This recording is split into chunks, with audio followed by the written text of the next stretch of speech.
Përshëndetje dashur shikues, mirë se vini në Agora News. Do të flasim për zgjedhjet e 11 majit ku Edi Rama fitoi 83 mandate, ndërkohë Partia Demokratike së bashku me Berishën humbi zgjedhjet duke shënuar një disfat dhe duke marrë vetëm 50 mandate.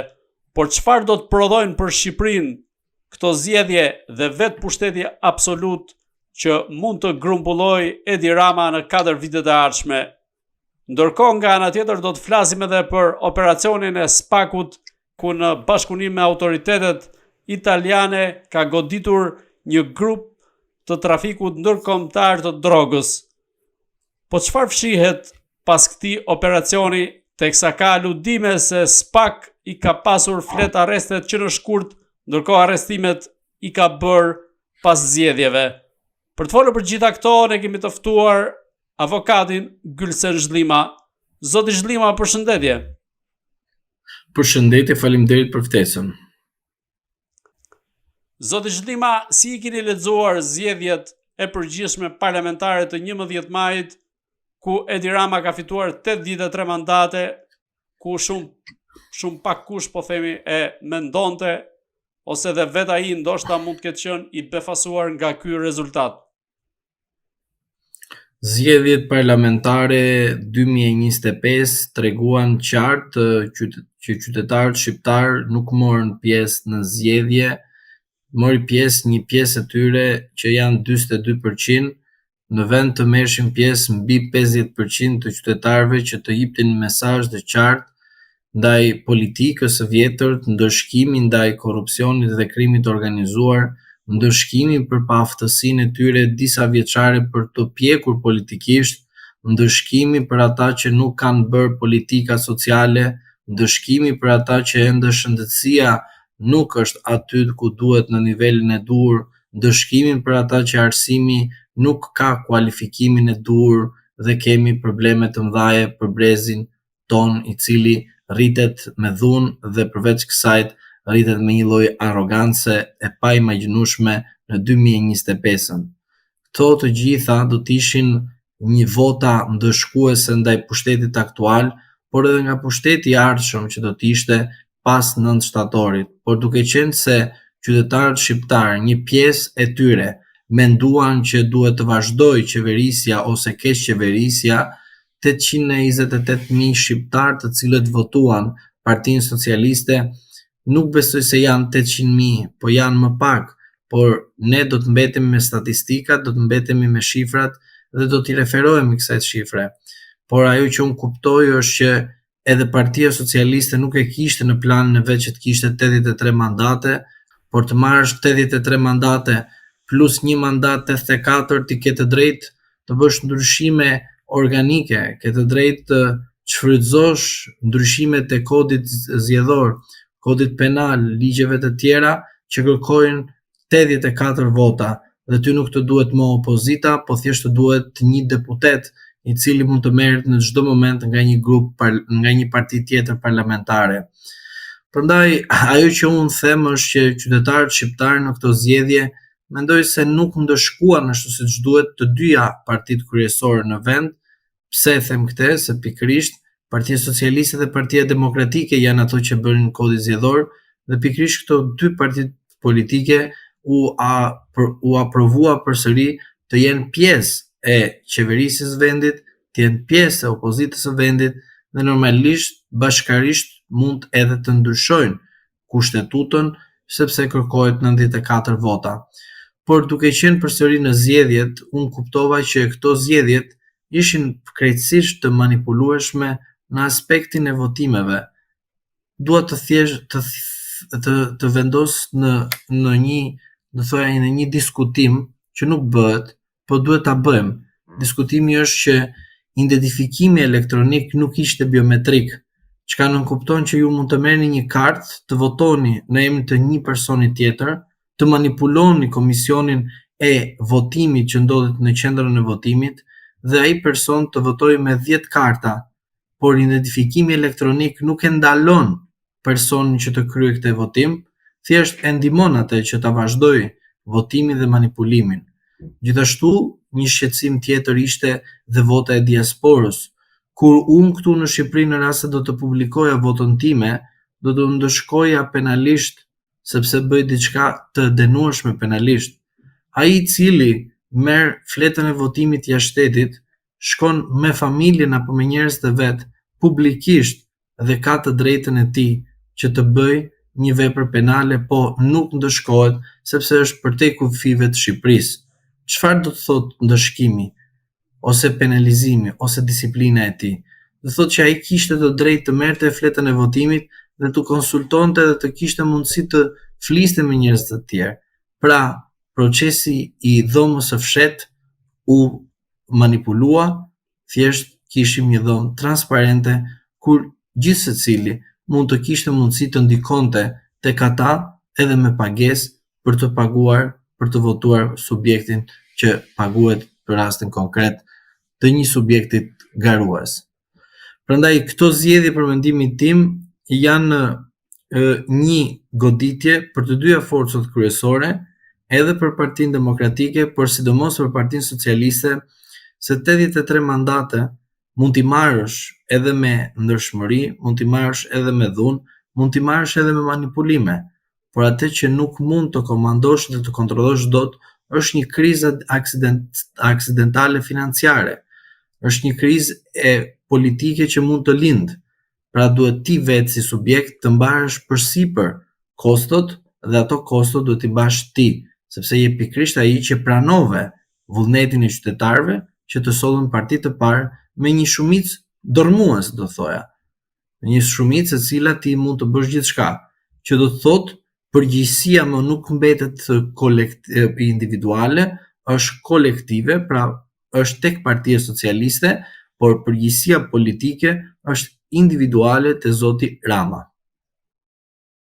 Nga ana tjetër, kreu i Partisë Demokratike Sali Berisha vijon të kontestoj zgjedhjet duke cilësuar ato të manipuluara. Ju si mendoni, a mund vijoj Berisha me këtë lloj retorike politike duke u kapur pas zgjedhjeve që i janë manipuluar, apo në këtë rast ai ka të drejtë dhe do duhet vërtet një hetim për një krim zgjedhor të mundshëm?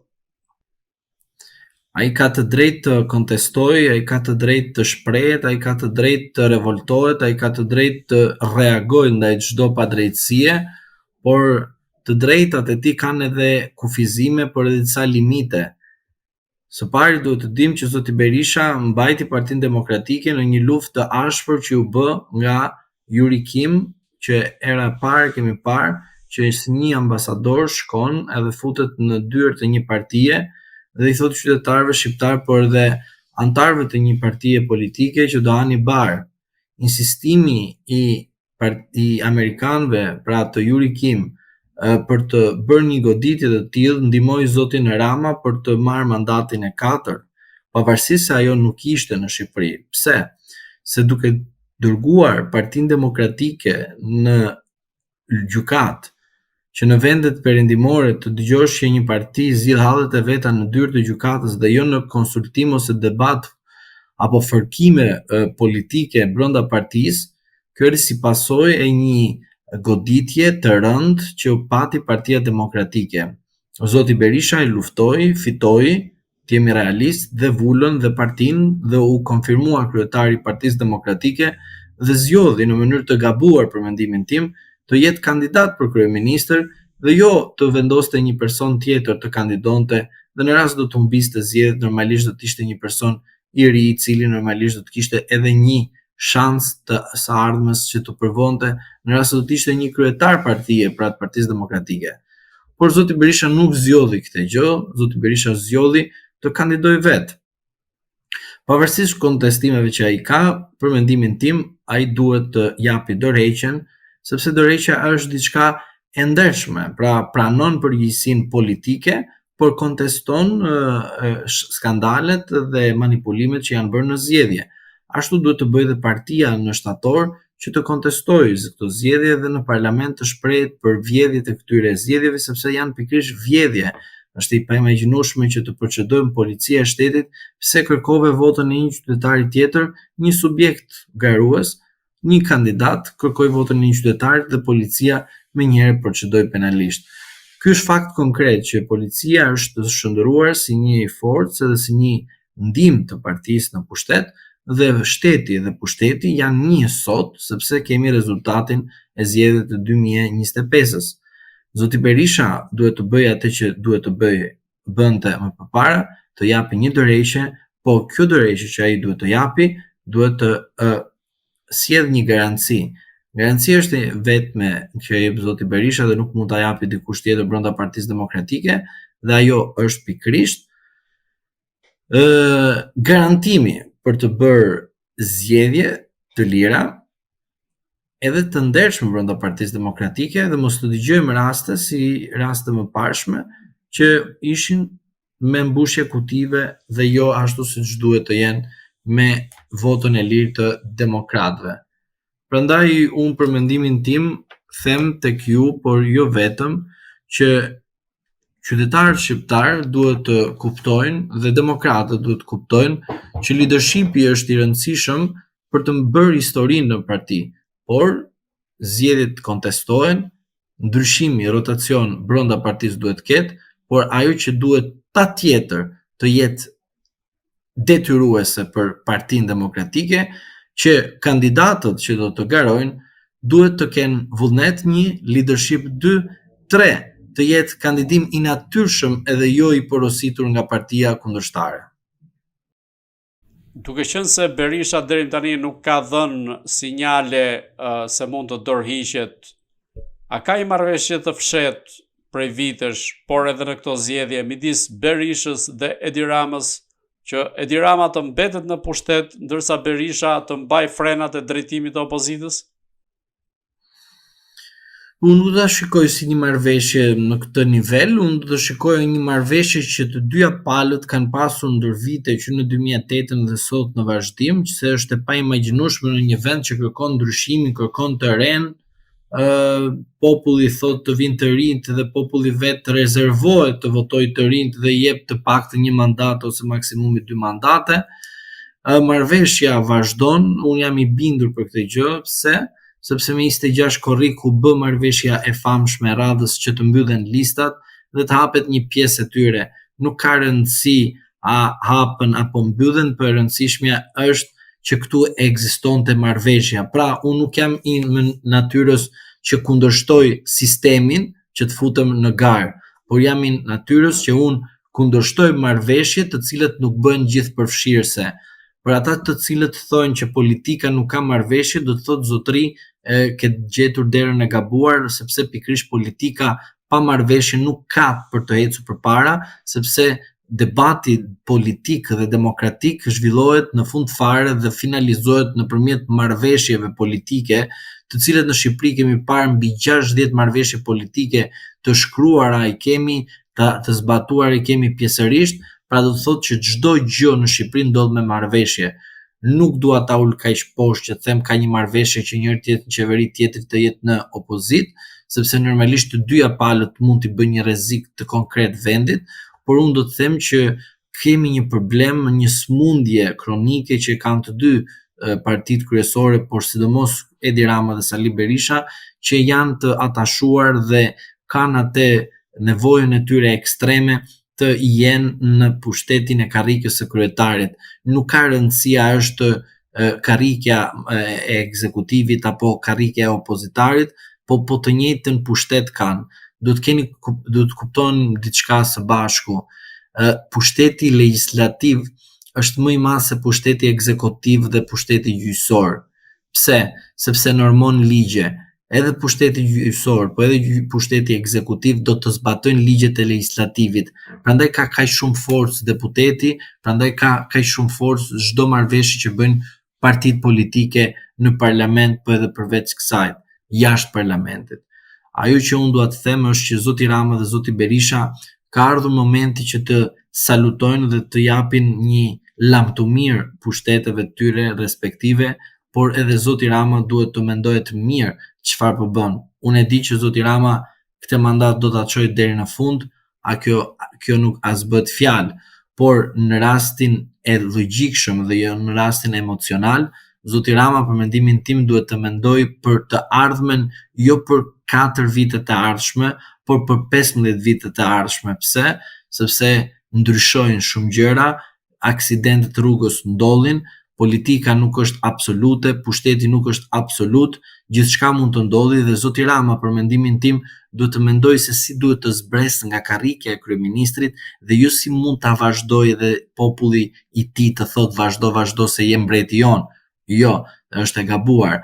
Ashtu ndodhi edhe me zotin Veliaj. Pra zoti Veliaj ishte kryetar bashkie dhe sot është në burg. Pra krahasimi është i tillë që do të thotë që dhe zoti Veliaj kështu kishte njerëzit e tij, vazhdo dhe sa erdhi momenti i vështirë, ai u burgos, a ishte burgosja e tij politike apo jo, kjo mbetet për tu parë, por ishte një fakt konkret që zoti Velia u burgos, pra u harrua, njerëzit e tij e harruan dhe njerëzit e tij dolën nga listat e Partisë Socialiste humbës, pra nuk ekziston më zoti Veliaj. Prandaj edhe është si një referencë nga aspekti politik, zoti Veliaj nuk është më pjesë e Partisë Socialiste. Nga aspektin juridik, zoti Veliaj do të ketë mundësinë e tij të provojë pafajësinë e tij në procesin penal që është ngarkuar nga organizata e partisë që janë Plepa 2 Spaku. Do të ndalemi tek aksidentet e mundshme në thonjza që mund të ndodhin kryeministrit Edi Rama në 4 vitet në vijim, por të mbetemi te Partia Demokratike. Kush mendoni se do ta drejtoj Partinë Demokratike në një rast të mundshëm nëse kreu i saj, Sali Berisha, jep dorëheqjen dhe largohet, apo ai do të vijojë një traditë familjare për t'ia lënë të bijës së tij Argida Maltezit? Unë nuk jam kundër njerëzve të cilët kanë ambicie politike të shprehen pavarësisht se është babai, nëna apo familjarët e tij, sepse në fund fare votën e kanë qytetarët shqiptar dhe unë nuk mund të ndëfutem edhe të them unë penalizoj këtë person sepse vjen nga kjo familje. Ne kemi si qytetar votën dhe ne mund të ndëshkojmë ata ose të ndalojmë ata që mos marrin pjesë në jetën aktive. Unë nuk kam këtë, si do them, lef apo të kem diçka që të them që nuk më intereson ky person të futet në gara politike. Por kësaj radhe Partia Demokratike nuk mund të bëj gabimin e Lulzim Bashës që të vendoset një kandidat ose më mirë një kryetar i deleguar dhe thjesht të bëhet formaliteti nga aspekti zgjedhor brenda Partisë Demokratike.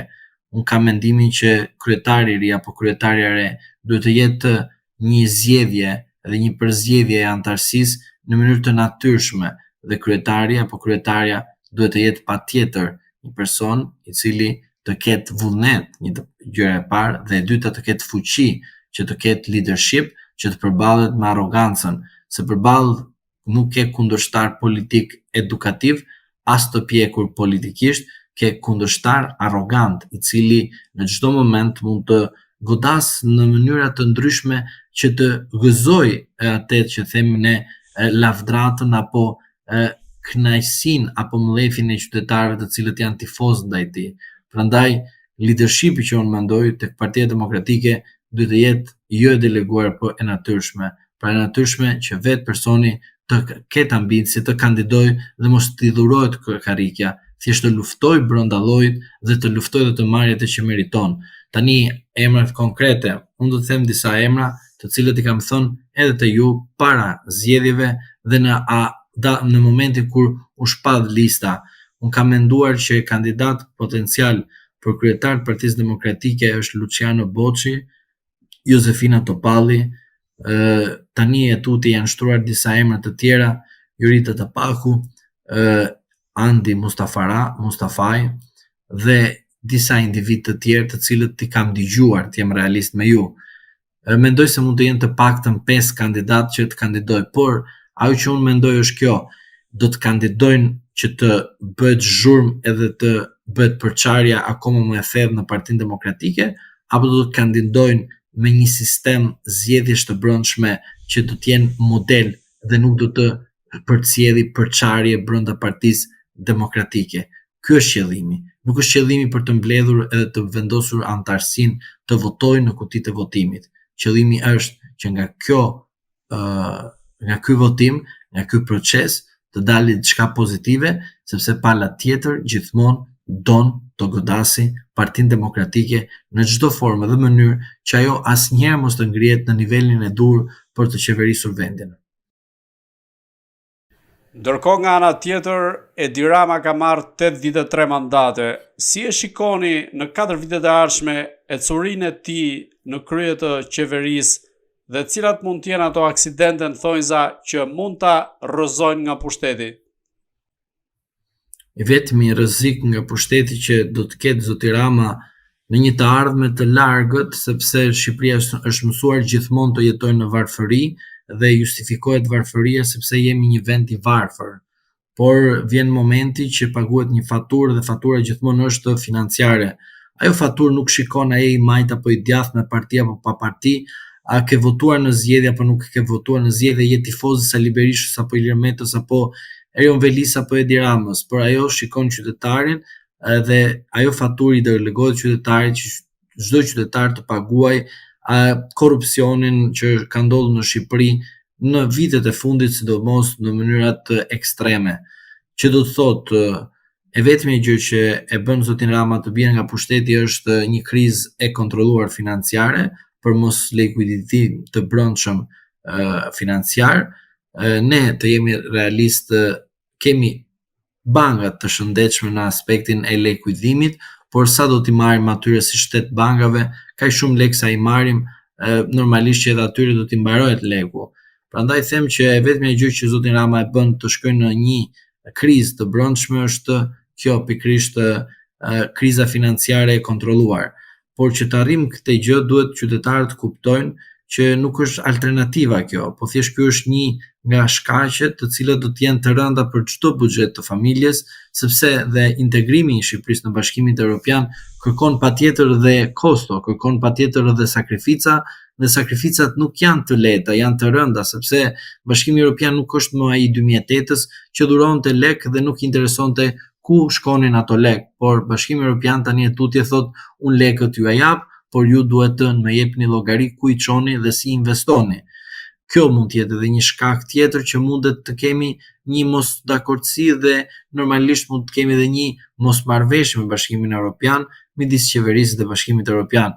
Një rast tjetër që mund të jetë është ajo e Shteteve të Bashkuara të Amerikës që mund të kenë ndonjë reagim, mundet të kenë një reagim kundër zotit Rama, për shkak se kemi të bëjmë me linjën Trump, se si do të funksionojë në të ardhmen, se mua në kontratën që ka bërë Partia Demokratike nuk më shqetësoi milionat euro, sepse milionat euro ka harxuar edhe pushteti aktual, edhe për kriza, edhe për para, edhe për korrupsion, për çdo gjë ka harxuar, por mua shqetëson 24 muaj, çfarë do ndodhi 24 muaj në Shqipëri? Do të kemi një përfundim të mandatit të zotit Rama deri në 2029, apo do të kemi brenda 24 muajve një rrezik që i kanose zotit Rama, po këtë gjë nuk e dim ne, po e din zoti Rama edhe të tjerë. Pra, të tjerë nuk flas populli shqiptar, po e din të tjerët nga jashtë Shqipërisë. Unë jam i bendimit që diçka jashtë Shqipërisë nuk po shkon mirë, se në rast se do të shkonte mirë, do të kishim patjetër edhe një reagim të ambasadës amerikane në Tiranë për sa i përket zgjedhjeve. Hera parë ambasada amerikane nuk ka mbajtur një qendrim politik që do të thotë për zgjedhjet.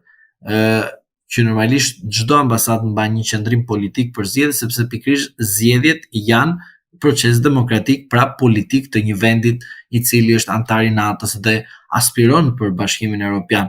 Por ajo që mua nuk më shqetëson fare është fati i zotit Rama. Në rast se zoti Rama shkon dhe vazhdon mandatin e tij të 4 vjeçar deri në 2029, normalisht që Shqipëria nuk do të kalojë mirë. Zoti Rama mund të kalojë mirë sepse është në pushtet, por duhet të keni parasysh që populli shqiptar do të jetë ai i cili do të paguajë faturën. Si e shpjegoni faktin që ambasada amerikane nuk ka dhënë asnjë reagim kundrejt zgjedhjeve të 11 majit, ndërkohë nga ana tjetër liderët të Bashkimit Evropian e kanë uruar Edi Ramën për fitoren e tij në këto zgjedhje, ndërsa Shtetet e Bashkuara të Amerikës deri më tani nuk kanë pasur asnjë reagim konkret. Dhe çfarë mesazhi po japin Shtetet e Bashkuara të Amerikës kundrejt Edi Ramës me heshtjen e tyre? Komiteti politik që u mblodhi në Tiranë ishte një i programuar që kishte ndodhur përpara, para se të bëshin zgjedhjet dhe para se të ikte presidenti Biden. Vërteta është që Bashkimi Evropian gjithmonë dërgon urime, pavarësisht i pëlqen apo nuk i pëlqen rezultati, i pëlqen apo nuk i pëlqen kryeministri. Do të thotë që është një një përgjigje ose më mirë është një reagim diplomatik, sepse Bashkimi Evropian nuk punon ashtu siç punon Amerika, punon pak më ndryshe se sa punojnë shtetet e tjera dhe Shtetet e Bashkuara të Amerikës. Për mendimin tim, mënyra se si është përcjellë ky mesazh, jo vetëm urimi, por edhe heshtja nga ambasada amerikane, është e çuditshme për popullin shqiptar dhe unë dua të them tek populli jon që ta shikoj pak me kujdes, sepse derisa shteti më i fuqishëm në botë, që është Amerika, nëpërmjet ambasadës së saj nuk reagon, do të thotë që kemi diçka që nuk shkon mirë. Çfarë nuk shkon mirë? Kjo mbetet për tu parë, por a të bëjmë një analizë? Analiza është kjo. Mos kanë një prapaskenë e cila po luhet poshtë dhe ne nuk dim asgjë. Po çfarë është ajo prapaskenë që ne nuk dim asgjë? Mos është valle një dakordsi politike midis palëve që në zgjedhjet e ardhshme kur të jenë brenda mandatit 4 vjeçar të shkojmë në zgjedhje të parakohshme. Por kjo pse duhet të ndodhi? Duhet të ndodhi nga një ndikim i huaj apo duhet të ndodhi nga një krizë e brendshme jona? Prandaj them që prapaskena është më e rëndë, më e madhe, edhe kjo prapaskenë normalisht faktorin kryesor për mendimin tim ka ambasadën amerikane dhe jo Bashkimin Evropian. Bashkimi Evropian mund të thotë për antarësim, po antarësim Shqipërisë në Bashkimin Evropian nuk ndodh dot brenda 2030-s, sepse Bashkimi Evropian ka thënë që zgjerimi do ta bëjë 2032-shin në vazhdim, sepse në 2029 kam zgjedhjet europiane. Në zgjedhjet europiane janë në ndërmjetshme edhe zgjedhjet e shteteve anëtare që kemi të bëjmë në Francë në 2027-ën, në Portugali në 2026-ën për president dhe në vendet e tjera do të kemi ndryshime të qeverive të brendshme, pra do të thotë që Bashkimi Evropian nuk është gati të zgjerohet, po thjesht është gati të bëjë çfarë? Konsultim, të bëjë teknikalitete, të kërkojë për përmbushje të detyrimeve dhe të reformave, por kjo nuk e bën Shqipërinë anëtare të Bashkimit Evropian. Dhe vim këtu pikërisht dhe kthehemi tek ambasada amerikane në Tiranë dhe kjo është, do thoja, akoma më shqetësuese, sepse ende nuk ka dalë akoma emri i ambasadorit apo ambasadores që do të jetë në Tiranë për të përfaqësuar linjën Trump, pra ambasadën e Shtetit Bashkuar të Amerikës. Për mendimin tim, ambasadori duhet vi shpejt dhe mendoj se do vi, është thjesht punë 2 muajsh për diskutim, maksimumi deri në shtator ambasadori i ri duhet të jetë patjetër në Tiranë dhe nuk besoj unë që do të kemi vonesa. Në rast se do të kemi një vonesë, do të jetë vetëm kjo në intervistën e tij në departament, e cila i bëhet një intervistë dhe senatorët dhe kongresmenët kanë të drejtë të bëjnë një veto, vetëm për këtë arsye mund të kemi një vonesë të vogël pas shtatorit, por për mendimin tim kjo do të jetë vetëm për shkak të fondacionit Soros, i cili ka akses në procesin legjislativ, ka një uri dhe një demokrat pjesë e Kongresit Amerikan apo të Senatit mund të bëjë, mos gaboj, një kundërshti dhe duke qenë se do bëj kundërshti do vonohet pak, por jam i mendimit që zoti Donald Trump do dali patjetër me një vendimarrje e tij për të deleguar ose më për të sjellur një ambasador në Shqipëri. Sapo të vijë ambasadori i ri, atëherë do të shikojmë qartazi Shtetet e Bashkuara të Amerikës kanë ndryshuar marrëdhëniet e tyre me Partinë Socialiste apo kanë ndryshuar marrëdhëniet e tyre me kryeministrin e vendit. Kjo duhet parë me shumë kujdes. Në këtë skemë që ju përshkruat, por edhe në prapaskenat e mundshme që mund të qarkullojnë, a mund të lidhet heshtja e ambasadës amerikane, por edhe vetë Shteteve të Bashkuara të Amerikës kundrejt zgjedhjeve në Shqipëri dhe posaçërisht kundrejt kryeministrit Edi Rama që i fitoi ato, me një shpallje të mundshme non grata të tij, pasi në radhët e demokratëve përflitet për një shpallje non grata të Edi Ramës në SBA, por nuk ka ndalë ende si vendim, duke qenë se ai është në postin e kryeministrit dhe si i tillë nuk mund të jepet direkt, por ndoshta mund ta marrë kur mund mos jetë në krye të qeverisë. Shiko, unë atë qasjen time për non grata dhe kam, si ta them, edhe për Berishën të njëjtën gjë, edhe për Dakun të njëjtën gjë, edhe për Doshin të njëjtën gjë, nuk më hyn punë fare, a e shpall një shtet tjetër, një politikan shqiptar non grata. Kush është ai të më thotë mua këtë votoj unë? Unë do votoj çfarë më do qefi mua dhe nuk pyes unë a e shpall tjetër non grata, a e pëlqen tjetri politikanin në Shqipëri. nuk të pëlqen ty mos e fto. I pëlqen popullit, populli e voton. Kjo është koti për mua. Këto janë skenare që mund të ndodhin, në Shqipëri jemi, ne tani të flasim për shqiptarët në tërësi, të jemi realist, vdesin që po të duan të huaj, të duan edhe shqiptarët. Tani nuk dua edhe ta bëj të përgjithshme, ka edhe shqiptarë që kërkojnë sovranitetin e tyre dhe nuk i intereson shumë çfarë bëjnë shtetet e tjera. Është e papranueshme për mua në rast se do merrem me politik të mendoj unë çfarë do thënë shtetet e tjera ku unë do marr votën nga qytetarët shqiptar. Tani më mirë po mendove çfarë do thënë shtetet e tjera, shko kandido në shtetet e tjera dhe mos u merr si politikan në shtetin shqiptar, thjesht përfiton një shtetësi tjetër edhe ik nga Shqipëria. Prandaj unë këto skenare nuk më pëlqejnë dhe nuk mund t'i analizoj sepse nuk mund të bie ndesh me ato që unë kam thënë edhe për Berishën, edhe për funksionarët e tjerë të shtetit shqiptar. Prandaj mendimi im për non gradën është kjo: personi, shteti që futët duart apo fut interesin, ndikimin e shtetit vet në vendin ton, duke na thënë ne këtë votojmë dhe si do votojmë, dhe përveç kësaj a shpadet non grada një politikan shqiptar, për mua nuk ka vend në një demokraci ose në një sovranitet. Kjo është thjesht pazar, në të tilla pazare unë nuk bëj pjesë sepse nuk më intereson dhe nuk duhet të bëj pjesë. Dhe këtë ftoj edhe qytetarët, nuk kanë rëndësi non grada, rëndësi ka në rast se ty nuk të pëlqen, ndëshkoje me votë, që ai të iki. Në rast se ti e miraton, atëherë edhe non grada të shpallës nuk ka vlerë fare. Mes shumë aksidenteve politike që mund të ndodhin kryeministrit Rama gjatë rrugtimit të tij politik, a mund të jetë një prej këtyre aksidenteve, po themi, një rebelim nga poshtë i njerëzve të tij, po të shikojmë rastin e fundit ku kandidatja për deputete Blerina Gjylameti kërkoi rinumërimin ose më saktë rishikimin e pamjeve filmike sa i përket votave, duke qenë se sipas saj mund të kishte pasur manipulime dhe pati një reagim të ashpër nga ana e kryeministrit Rama, kryesocialistit Edi Rama në grupin e WhatsAppit Partisë Socialiste, duke treguar që në fakt ai ka një pushtet gati absolut. Sepse edhe si e shikoj unë këtë gjë, unë shikoj që aman mos na dalin akoma lakrat në shesh, edhe më mirë të mblidhemi tani që jemi të mbledhur, sepse e kemi të komanduar situatën, mos kërkoj të ti pame filmik se do na dalin të gjitha në shesh dhe s'kemi se si t'i mbledhim.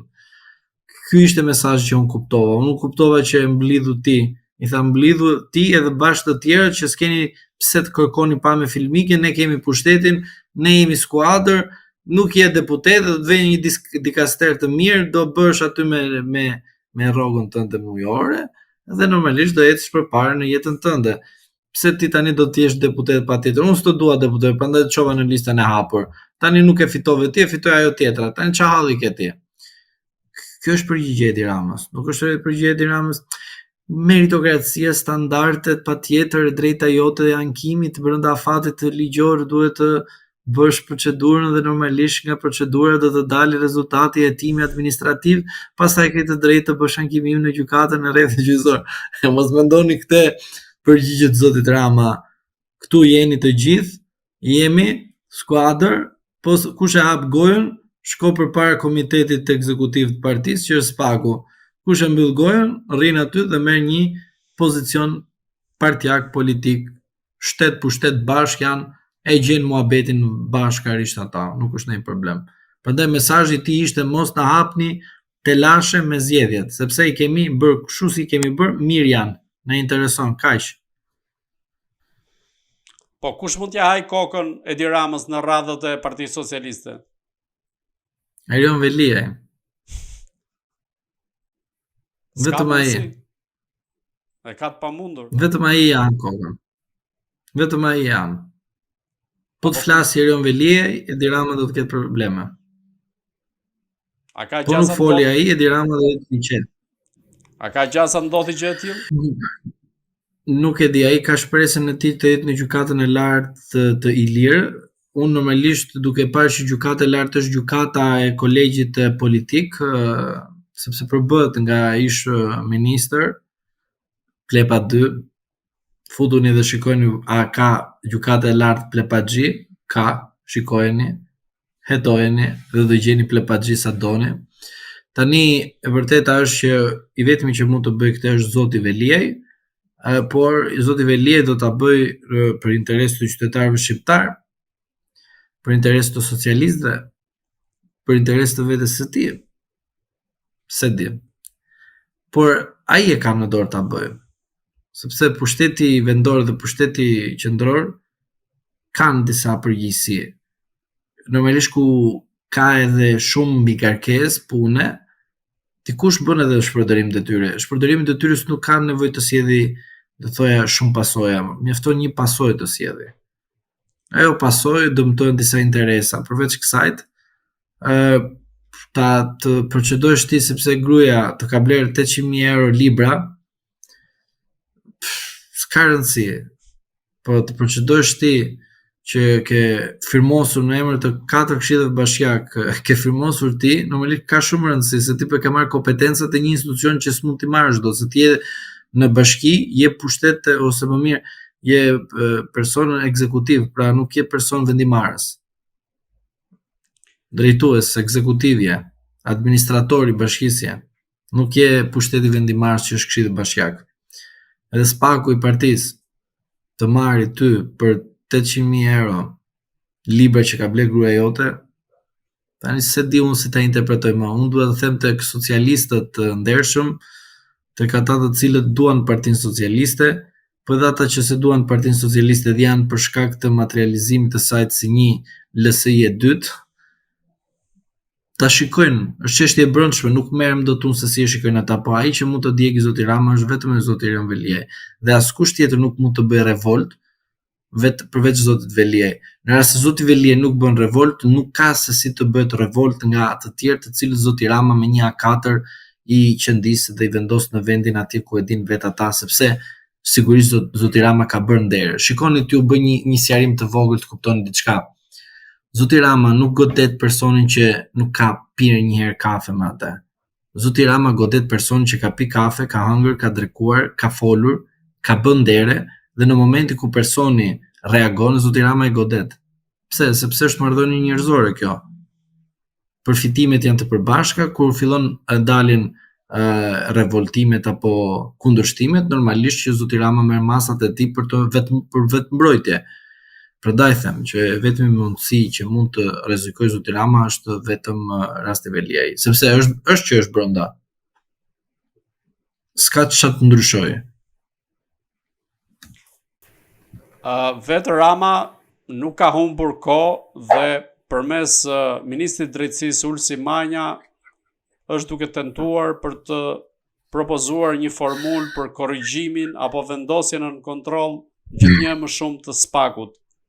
Ju si e shikoni me 83 mandate që do ketë në parlament, çfarë do ndodh mes Edi Ramës dhe spakut? Pse ju e pat këtë debat si një debat serioz i cili kishte presion, kishte intrig, kishte vendimarrje, kishte reagim shtetëror kushtetues?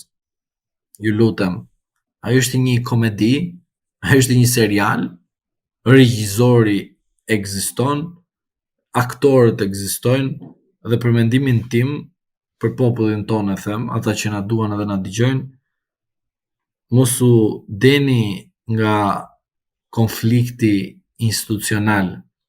Ligjvënësi është më i lartë se pushteti ekzekutiv dhe gjyqësor. Ligjvënësi normon ligje. Më dëgjoni rregullin, ky është kodi. Normon ligje. Nesër ligjvënësi del, arrestohet ky e ky, pushteti ekzekutiv dhe pushteti gjyqësor s'ka çfarë të bëjë, do zbatoj ligjin, sepse është normuar nga ligjvënësi, nga parlamenti.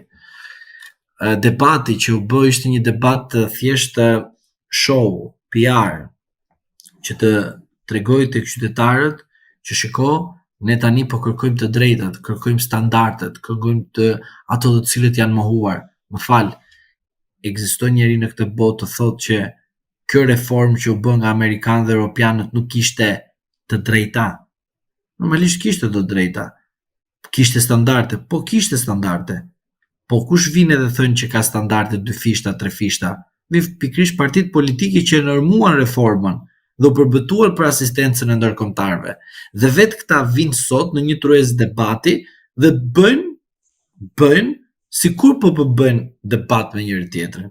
Po në fund fare është loja, është skenari, ti do thuash këtë gjë, ti tjeti këtë gjë, unë si ministër tani mora 83 të them ty që nga shtatori shihemi ndryshe bashk, ti normalisht do bësh pak se sikur po bën ndonjë si do thënë një kundërshtim, tani do të them unë diçka ty edhe për popullin tanë që na ndjek.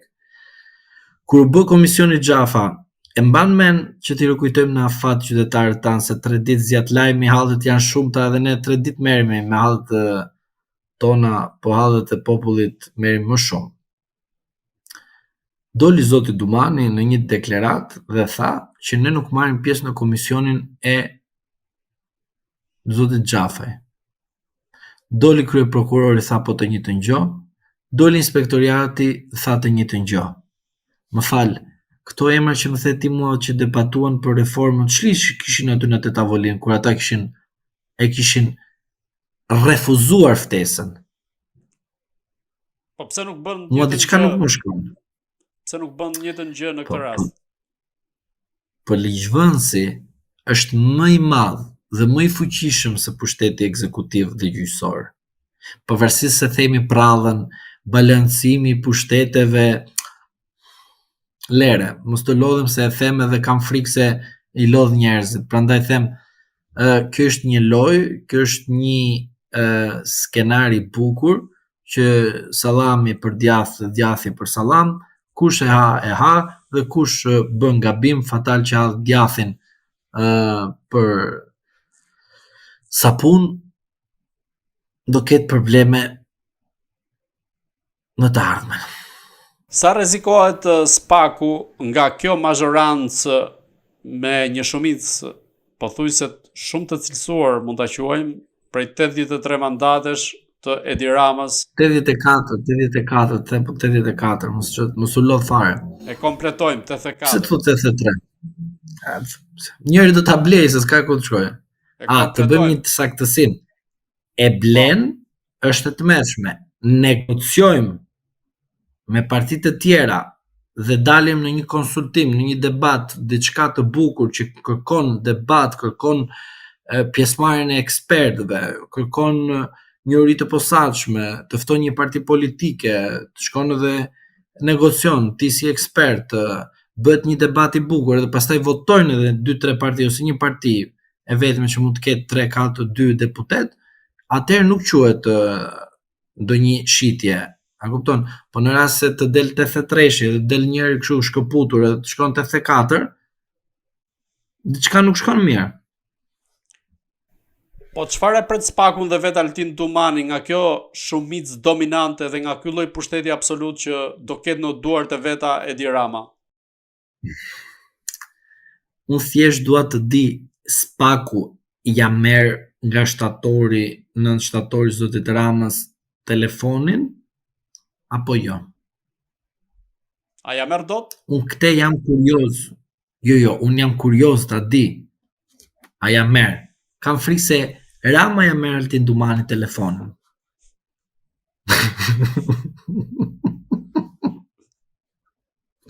Çfarë i pret? Kështu është, 20 prokuror do të jenë me ato, si quhen ato ilaçet që bëhen depresive, që janë ato ilaçe ankthi paniku. Shkojnë të marrin, të blejnë qytani, të kenë gati, mos marrin azil politik. Po në këtë rast, pra do të kemi gati një shkërmoqje të SPAK-ut me pak fjalë. As bëhet fjalë, organi partisë të shkri partinë atë iniciativë dhe investimin e vet, kur nuk bëhet kjo gjë. Pra, nëse nuk është shkërmoqje, mund të jetë mash në duart e Edi Ramës për të goditur kundërshtarët politik. Ata që i kanë mbetur. Edhe njerëz të dëgjova? Nëse nuk do jetë shkërmoqje, kundërshtar politik të grupis. Jo, ishte thjesht aktrim. Një sekond. Okay, po. Tani nuk të dëgjova, ishte një sekond. Zoti Rama thoshte në asamblenë e Partisë Socialiste, më arreston Sali Berisha, më arrestoi Ilir Metën dhe zoti Dumani e kryu këtë porosi. Tani më thua ti mua që pas shtatorit Rama do të ketë, për shembull thua ti, Spaku në duart e vet, se më përpara si kishte. Jo, Kështu e kuptova. të njëjtën vjushmëri, po tani në një pushtet shumë herë më të madh. Shiko, Rama në pushtetin e parë që mori me LSI-n, mori pushtetin legislativ. Në mandatin e dytë mori pushtetin ekzekutiv, në mandatin e tretë mori pushtetin gjyqësor, dhe në mandatin e katërt do të marrin pushtetin mediatik. Pastaj nuk e di çfarë pushtete tjetër janë pas në pushtetit 3-4 me radhë, kupton? Po do presim se do krijohen disa pushtete të tjera. Duke qenë në këto kushte, unë në asnjë moment nuk mendoj që Spaku do të përdoret nga Kushtetuta e Republikës së Shqipërisë, po do të përdoret nga partia në pushtet ashtu siç u përdor. Në rast se do të kishin ndikime arrestime që ka bërë Spaku, Partia Socialiste nuk do të merrte kaq mandate sa mori në këtë zgjedhje. Normalisht këto do të ishin përkthyer në revoltë popullore, në pjesë e mirë e tyre nuk do të votonin edhe me presion Partinë Socialiste, po edhe mos votonin edhe Sali Berishën, votonin partitë e tjera, është e papranueshme që të kesh Partinë e Zotit Qori me 1 mandat, Partinë e Zotit Lapaj me 1 mandat, Partitë e Zotit Mundësia, e Zotit Shehe, Partia Mundësia me 2 mandate, Partia e Tom Doshit me 3 mandate. Të paktën këta do të kishin nga 4-5-10 mandate që të tregonin që populli pati një revolt ndaj këtij Spaku i cili, ose më mirë jo Spakut, po ndaj kësaj klase politike që Spaku bëri kaq punë të madhe duke duke arrestu në mënyrë të paimagjinueshme këta politikan, hajdut, kriminal, trafikant, terrorist, çfarë të them unë ty? Populli jon çfarë bëri? Pra, një pjesë të popullit çfarë bëri? Vajti dhe aprovoi Partinë Socialiste në pushtet. Çfarë do thotë kjo? Që një pjesë e popullit nuk ka logjikuar në vendimarrjen e tij se si të votojë. Unë nuk po them që pse votove Partinë Socialiste, por të paktën ti që thua se ata që votuan Partinë Socialiste kur ti dëgjon për tavolina thonë e nuk durohet ky, nuk mbahet ky, edhe në fund fare tjera thonë në tavolinë, tjera shkëmbejnë në kutinë e votimit. Dhe tjera pastaj shkojnë edhe mbushin kutitë e votimit komisionerët të tjerë që i shikojmë pas shumë vitesh në fakt konkret. Por unë po them për Spakun, zoti Rama e ka për 4 vite Spakun, e trajton ashtu siç do, e përdor, arreston nga mes deri në darkë me fajsi pa fajsi si të doni ju merreni dhe i fut në burg të gjithë dhe ndodhet ajo që ka ndodhur në 1944 edhe në vazhdim 2025 partia pushtet, shteti partia. Si mendoni, pse SBA nuk ka reaguar deri tani me këtë që po ndodh kundrejt Spakut, si në përpjekjen e rastit të Komisionit Xhafaj, ashtu dhe me këtë të fundit, apo do të presi moment tjetër ku të ndërhyj, duke qenë se ata janë një prej autorëve, po themi, të reformës në sistemin e ri drejtësisë? Unë me Amerikan, Europian të bëj drejtësi, edhe drejtësia që është sot, që kemi probleme me gjykatat, gjykata e lartë, gjykata kushtetuese nuk funksiononte dhe të më vinë ata mua prap me reformë, më bëjnë mua ekspertizmin e madh që populli im sot rrin 20 vjet për të marrë një vendim në gjykatën e apelit, të lutem, është e papranueshme, mos të reagoj fare, se mirë që e kanë bërë, mos them në fjalë popullore ashtu siç e kanë bërë, nuk ka asnjë vlerë çfarë reagimi do kenë ata. Vlerë ka ligjvënësi ynë që do jetë nga 9 shtatori në vazhdim, të jetë me maturi, pjekuri dhe të votoj ligje për interes të qytetarëve shqiptar dhe jo të ambasadorëve. U pa puna, ambasadorët erdhën dhe shkatruan demokracinë, drejtësinë në këtë vend dhe nuk ekziston më ajo fjali e famshme që unë dëgjoj që të huajt do ta bëjnë Shqipërinë. Kur të huajt vinë ta shkatrojnë Shqipërinë, normalisht shqiptarët duhet ta ndreqin dhe normalisht duhet kemi besim te shqiptarët që në një moment do të reflektojnë dhe ta ndryshojmë dhe të bëjmë Shqipërinë ashtu siç duhet, me drejtësi, demokraci dhe mirëqenie sociale. Si e gjykoni faktin që kreu i SPAK Altin Dumani, por edhe njerëz të tjerë të sistemit të drejtësisë raportojnë tek ambasada amerikane mbi atë çfarë ndodh në sistemin e ri drejtësisë, por edhe në raportet e politikës me sistemin gjyqësor, apo në luftën që është duke bërë SPAK-u kundrejt krimit të organizuar dhe korrupsionit? Zoti Dumani, më duket se nuk i ka thënë dikush që nuk është ministër edhe kryeministër, ai është funksionar i drejtësisë, që do të thotë ai llogaridhon e jep vetëm në Kuvendin e Republikës së Shqipërisë dhe tek asnjë institucion europian dhe ndërkombëtar nuk ka jo vetëm detyrim, por nuk ka të drejtë të shprehet. Pra i ndalohet dhe e drejta e shprehjes tek institucionet që nuk kanë sovranitet shqiptar. I vetmi institucion që zoti Dumani dhe të tjerë të duhet patjetër të japin llogaridhënie dhe të raportojnë quhet Kuvendi i Republikës së Shqipërisë, aty ku qytetarët shqiptar kanë dhënë sovranitetin e tyre. Që do të thotë, gjithë këto takime, për mendimin tim, janë një tradhti kombëtare, janë një spionazh, janë gjëra të cilët nuk janë për funksionar publik, thjesht janë për njerëz të cilët kërkojnë të shfaqen në mënyra të ndryshme, pa kuptim, pa asnjë arsye juridike tek ambasadat të cilët kanë qëllime të tjera të cilët janë për interesat e vendeve të tyre, nuk janë për interesat e vendit tonë. Nuk besoj se ekziston ndonjë ambasadë të punojnë për interesat tona, pra të një vendi tjetër. Këto funksionar normalisht në rast se do të vihet një drejtësi konkrete në këtë vend, normalisht duhet të ndiqen penalisht për raportim të sekreteve shtetërore të vendeve tuaja. Ndërkohë Spaku ka bërë të ditur një operacion që ka zhvilluar me mbështetjen e Eurojust dhe në bashkëpunim me autoritetet italiane, ku është goditur një rrjet i trafikut ndërkombëtar të drogës dhe ku janë vendosur në pranga biznesmen, avokat, por edhe 2 punonjës policie.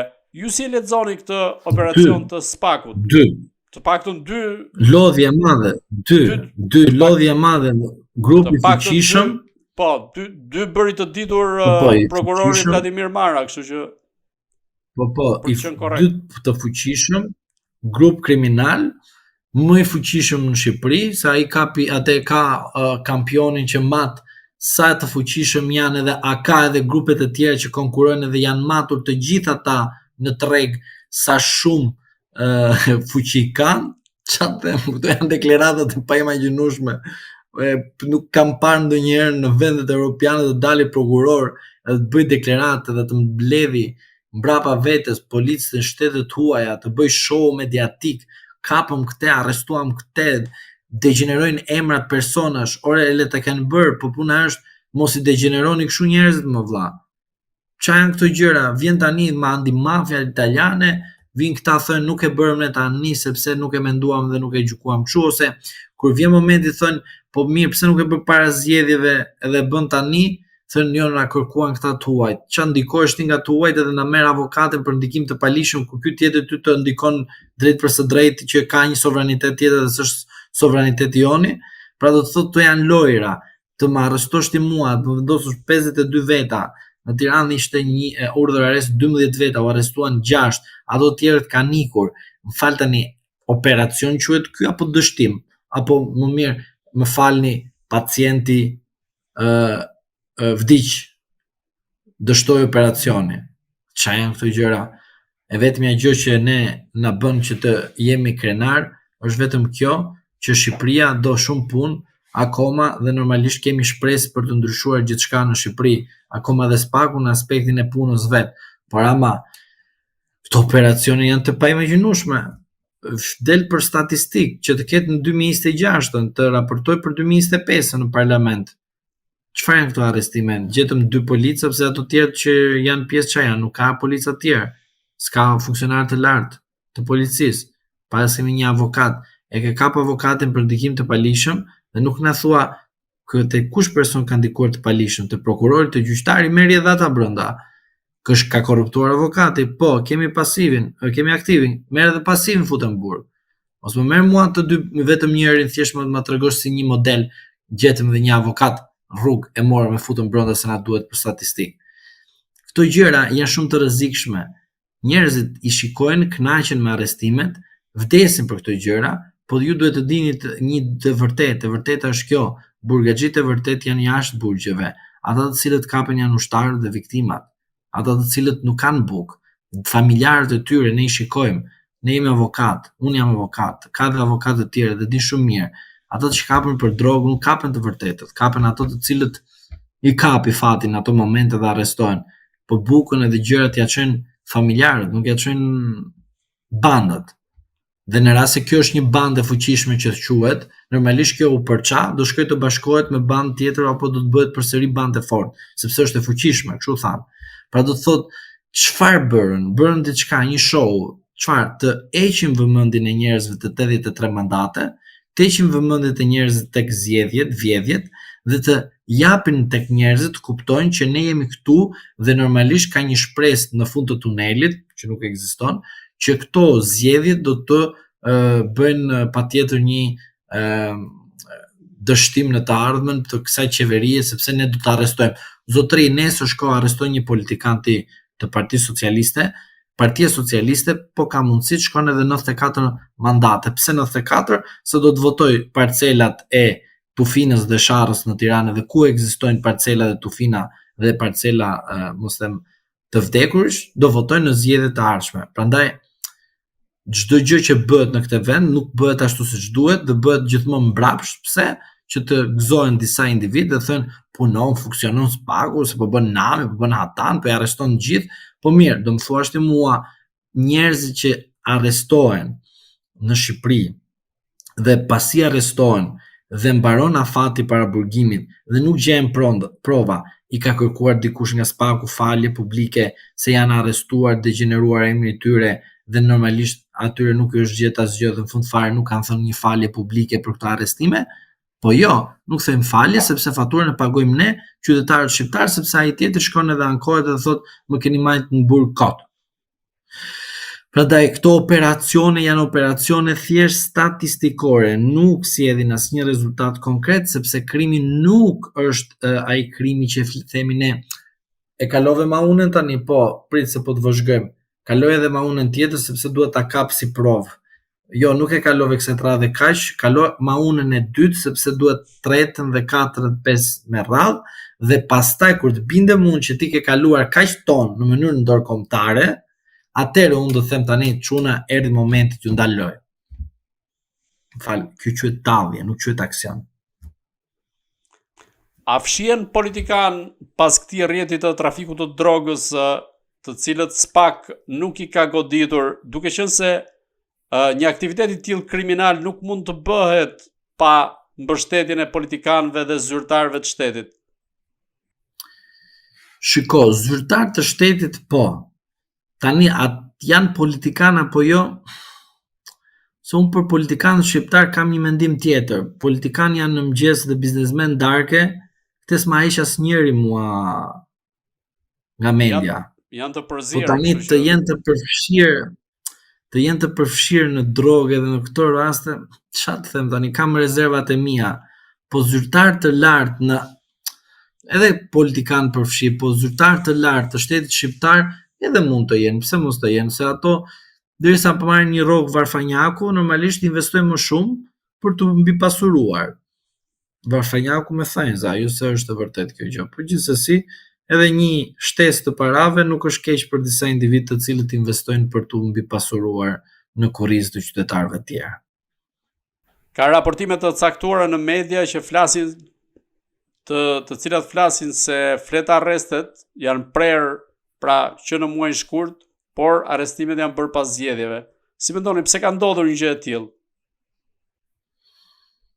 Mbase nuk punonte printeri te SPAK-u dhe prandaj nuk u bë arrestimi i mundshëm dhe duhet se kishte edhe SPAK-u atë problemi me përgjimet, kishte atë problemin tjetër. Apo ishte për t'i dhënë një dorë Edi Ramës? Tani ishte dorë tani edhe ti mos më bë pyetje tani mua për pyetje përgjigje bashkë, nuk bëhet kjo gjë, të lutem. Ishte pyetje suggestive, kështu që E të kuptova, po prandaj pyetja është e ka përgjigjen brenda. Po nuk na intereson ne kjo gjë, di pse, sepse e vërteta është kaq dorë që mund t'i ketë dhënë SPAK-u Edi Ramës nuk mund të japi edhe Zoti një njeriu që është në momentin më të keq të jetës së tij. Prandaj Zoti Rama të lavdroi dhe të dashuroi jo vetëm godinën e SPAK-ut, por të gjithë nga SPAK-u, nga i pari deri tek i fundi, edhe mos ketë mbarim i fundi, por ajo që unë mendoj është kjo që gjitha kjo që është bërë për SPAK-un, për Edi Ramën, për mënyrën se si ka vepruar dhe do të veproj, është thjesht diçka e cila mua nuk më bën të kem ndonjë mendim tjetër. Mendimi im që janë plepa dy dhe nuk do kem asnjë dyshim për ata që them që ata po bëjnë punën e shkëlqyer për interesin e vendit tonë. Unë jam i bindur që ata po punojnë për interesat e tyre të ngushta, për karriken e tyre dhe për asgjë më shumë. Qytetarët shqiptar thjesht të kënaqen për burgosjet e njerëzve, por e vërteta është që do dali, dhe e vërteta do dali me vonesë, po e rëndësishme është që një ditë e vërteta del. Në këtë operacion, prokurori i përgjithshëm italian ka theksuar se kemi të bëjmë me një grup të fuqishëm kriminal që shtrihet përtej kufive deri në Amerikën e Jugut. Ju si mendoni sa i fuqishëm është ky grup kriminal dhe në përgjithësi mafia shqiptare, e cila njihet kryesisht që trafikon drogë nga Amerika e Jugut drejt vendeve të Bashkimit Evropian? Të më vi mua një prokuror italian dhe më thot mua që ne kemi bandit, dua ta pyes sa bandit ke ti si shtet italianët në shtetësi italiane. E më vjeti mua këtu në Shqipëri, më thot për banditët shqiptar. Unë e di që kodi penal nuk një shtetësi, po një vepër penale. Dhe kategorizimi i njerëzve, sa shqiptar që kanë të fuqishëm kriminal, nuk është krenari, është thjesht një, do të thoya, një gjë që bën një qytetar, pavarësisht se ka shtetësi shqiptare apo të huajnë. Për mua është një diskriminim për popullin shqiptar. Merr në qafë njerëz të ndershëm, sepse shumica e qytetarëve shqiptar janë të ndershëm, dhe në Shqipëri dhe në Itali dhe në vende të botës, dhe nuk besoj se ka shqiptarë të cilët punojnë të gjithë ashtu siç mendon prokurori italian. Prokurori italian thjesht vjen statistika për të kënaqur vendin e vet dhe për të dhënë atë mesazhin tek vendi i tij që shqiptarët janë kriminala, ndërsa shqiptarët në Itali kanë lulëzuar me punë të ndershëm dhe jo brenda vendit të tij, po edhe në vendet të tjera të Bashkimit Evropian. Jo, e kishte fjalën që grupi në tërësi, pra, italian, shqiptar... Unë e di çfarë them, të gjithë këta, belgët, gjermanët, francezët, kanadezët, amerikanët, çfarë të duash ti shtet vendos, flasin për kartelet shqiptare, flasin për mafien shqiptare. Unë nuk mund të futem në këtë lojë, sepse për mua nuk ka rëndësi shtetësia, ka rëndësi personi që shkel veprën penale, pra bën veprën penale. Këto janë statistika për të kënaqur politikën e brendshme të një shtetit në politikat penale, që ai të gëzohet dhe thotë kaq kriminal shqiptar kemi, edhe nacionalistët atje thënë që kanë vetëm shqiptar, hajtudët, ndërsa italianët janë të ndershëm. Thuj prokurorit që shko me në event tjetër, thuja. Se nuk thënë italianët, francezët, gjermanët, edhe vendosën shqiptarët. Në një rast tjetër, presidenti i Venezuelës Nicolas Maduro ka deklaruar që mafia shqiptare po ndërhyn në zgjedhjet e vendit të tij për të manipuluar ato apo për të sjellë destabilizim në vendin e tij. Sa e fuqishme është në të vërtetë mafia shqiptare, duke nisur nga Amerika e Jugut deri në vendet e Bashkimit Evropian? Jam i bindur që vaksinat e Covidit kanë ndikuar shumë në këto vende. Jo, është deklaratë e vërtetë, është.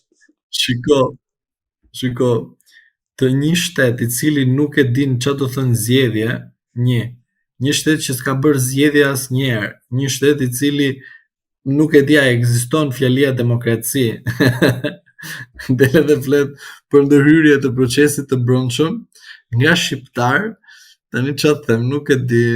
Do të them që populli shqiptar duhet të gëzohet sepse në historinë e vet pas 90-s ndërhyka edhe në procese të një vendit që është antidemokratik. Nuk e di çfarë të shpreh. Ndoshta mos eksportojnë eksperiencën që kanë në Shqipëri me manipulimin e zgjedhjeve dhe e çojnë drejt Venezuelës. Po normal, është model, ne jemi vendi model. Do të shikosh se si zhvillojnë zgjedhje këtu edhe vjedhje bashkarisht me zgjedhje dhe votimet, ne jemi model. Mund të ndodhë kjo gjë, pse jo? Pyetja ime konsistonte që kaq e fuqishme është mafia shqiptare sa që ndërhyn në procese zgjedhore të një vendi tjetër dhe kaq e Nuk jam fuqishme është që dakord të me mafian aktivizojë shqiptare. kartelet e drogës nga Amerika e Jugut drejt vendeve të Bashkimit Evropian? Nuk jam dakord me fjalën shqiptare. Po ta Mafia specifikoj për qenë ekziston. qartë, prandaj. Po jo, unë prandaj po e specifikoj, mafia ekziston, bandat kriminale ekzistojnë, organizata kriminale ekzistojnë, organizata terroriste ekzistojnë, përfshihen edhe shtetas tanë, edhe shtetas të huaj, që bëjnë bashkarisht vepra të rënda penale që nënshtrojnë kodit penal në vendin ku kanë kryer veprën penale, apo në vende që kryen bashkarisht veprën penale. Por që të më vendosësh mafën shqiptare dhe të etiketosh mafën në emrin shqiptar, kjo është tragjedi. Në rast se ti do të më etiketosh mafën në tërësi dhe veprimtarinë kriminale në raport gjithmonë me shkeljet që bëhet në mos përputhje me ligjin që është të kodit penal, atëherë mund të them që personat kanë shkelur dispozita të normuar të mbrojtura nga ligjvënësi që janë të trafikimi drogës, krimtari kriminale dhe gjitha këto, normalisht do të them jam dakord, por që unë të vendos titull shtetësi tek një mafje nuk e bëj sepse sekreti është ky. Kur një person ka një shtetësi, pra quhet shqiptar dhe bashkëpunon me një italian ose shkon në një vend të huaj, po patjetër detyrimisht do të bashkëpunoj edhe me një shtetas të vendit aty. Se ai që jeton bashkarisht me një shqiptar në një vend të huaj, detyrimisht do asistohet edhe nga një vendas. Prandaj unë nuk e quaj mafia shqiptare. E quaj mafia, po jo shqiptare. Të rikthehemi sërish te Spaku. Si e shikoni ecurinë e Spakut në vijim sa i përket 4 vitet të ardhshme, po themi të qeverisjes së kryeministrit Edi Rama, dhe cili do jetë niveli i goditjes së Spakut, qoftë sa i përket krimit të organizuar, por qoftë edhe zyrtarëve të lartë të korruptuar apo figurave të fuqishme politike që ndodhen afër kryeministrit Edi Rama, të cilët mund kenë të njëjtin fat si Erion Veliaj. Arrestime patjetër do ketë, e di pse do ketë arrestime, sepse çfarë bëri partia? Partia bëri këtë. Kur binin dakord bënin korrupsion, e bënin. Kur gjatë kohës kur kanë bërë korrupsion, u prishte pazari, normalisht njëri spionon të tjetrin. Se unë tani edhe ti jemi realist, nuk e dim çfarë bën një ministri tani. Në rast se nuk na e thot një i brendshëm, ne s'kemi nga ta dim si do bëhet korrupsioni dhe si do bëhet vepra penale brenda llojit. E kemi të pamundur të marrim informacion. Edhe sikur të marrim të gjithë inventarin dhe sikur të marrim të gjithë dokumentat, është e pamundur ne të evidentojmë një vepër penale. Duhet dikush na thotë çfarë është bërë sekreti. Duke qenë në këto kushte, normalisht nga shumë kallëzimi që ekzistojnë në SPAK, është e sigurt që do të ketë procedime dhe arrestime.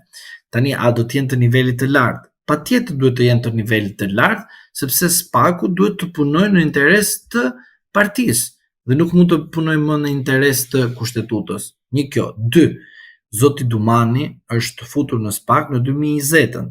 Zoti Rama është në pushtet në kushtet që jemi sot deri në 2029-ën, pra do thotë që Zoti Rama do përcjelli të gjithë ata të cilët janë futur në SPAK në 2020-ën dhe do t'i përcjelli drejt 2029-ën. Pra do të thotë Zoti Rama dhe zotri dhe zonja që janë në SPAK do i përcjelli Zoti Rama, që do të thotë në rast se këta janë të zotë të përcjellin politikën shqiptare ashtu si ç'duhet dhe janë të zotë flas, dhe jo janë në frikën e palcës e cila nuk i dihet nga do t'i vi, normalisht do bëjnë detyrën e tyre.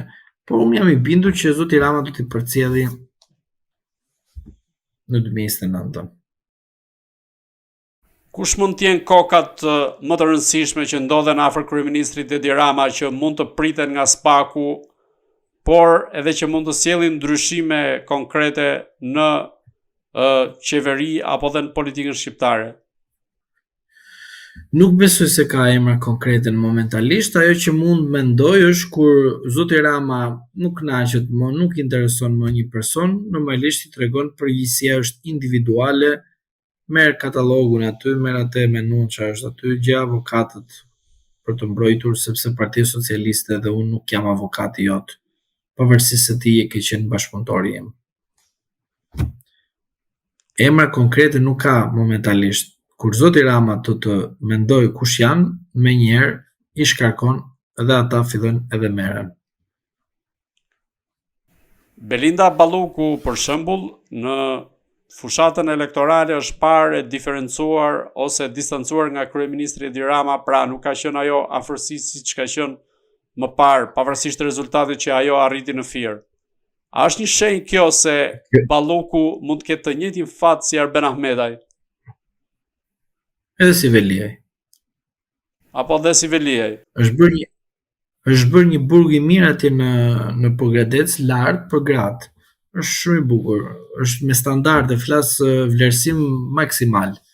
Shiko tani të them vërtetën këtu. Zonja Balluku ka bërë një fushat, ka bërë një përpjekje të mirë për të dukur e mirë dhe e shkathtë dhe e kualifikuar të kryetari i Partisë Socialiste. Por ajo që mua më shqetësoi dhe ju ma sollët shumë mirë në vëmendje dhe në pyetjen tuaj rastin e zonjës Balluku, ishte që në të njëjtën kohë u kallëzonte në SPAK zonja Balluku nga Partia Demokratike dhe në të njëjtën kohë u kallëzonte nga shqiptarët e diasporës zonja Balluku për një tender të Ministrisë të Infrastrukturës. Tani të arrestoj, për shembull të kallëzoj unë ty që vi nga jashtë, sa kam aberin çfarë do këtu brenda. E çoj kallëzim penal të gatshëm për ministër, për zëvendës kryeministër dhe ministër të infrastrukturës, mua të them vërtetën më të bëhet çudi. Është si ajo lojë që të thash, kur i brendshmi mbaron me ty, ja përcjell aty jashtë dhe i thot kundërshtarit tani vëlla çoj ti sepse unë nuk e çoj dot. Prandaj mendimi im është ky që edhe për zonjën Balluku kam dyshimet e mia që mund të përfundoj, po do përfundoj sepse do të mbaroj marrëveshja politike me Edi Ramën para kohe ose pas kohe, do të jetë mundësia e zotit Rama që ta mbroj dhe ajo do të ketë ndonjë fat si zoti Veliaj. Është herët për ta parë, por në rast se do të kemi një vajtje të zonjës Balluku në SPAK, normalisht diçka mirë nuk po shkon. Zoti Zhlima, unë ju falenderoj që ishit në Agora News. Edhe unë faleminderit për ftesën. Të dashur shikues, bashkë do shihemi në intervista të tjera, por mos harroni të bëni subscribe në kanalin tonë në YouTube.